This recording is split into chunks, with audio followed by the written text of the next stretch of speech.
Oyog'imda kuchli og'riq bilan, bel sohamda kuchli og'riq bilan kelgandim. Bemorimiz Boymurodova Sayyor opa 63 yoshlar klinikamizga chap oyoq son sohasidan boldir pastki sohasida kuchli og'riq bilan murojaat qildilar.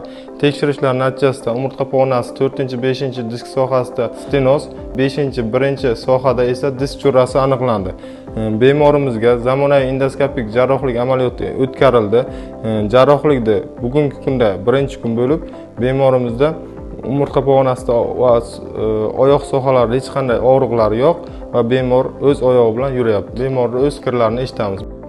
Mana shu Nova Med klinikasiga kelganimda oyog'imda kuchli og'riq bilan, bel sohamda kuchli og'riq bilan kelgandim. Bu yerga kelib, mana shu Qayumov Hasanjon degan vrachga uchrashdim. Hamda shu meni disk churrasini MRT qilib ko'rib, keyin operatsiya qilishni maslahat berdilar.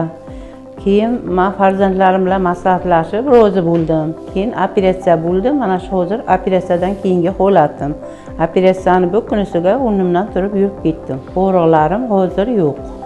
Agarda sizlarda ham umurtqa pog'onasi bel sohasida, oyoqlar sohasida og'riqlar bo'ladigan bo'lsa, Nova Med klinikasiga murojaat qilishingiz mumkin.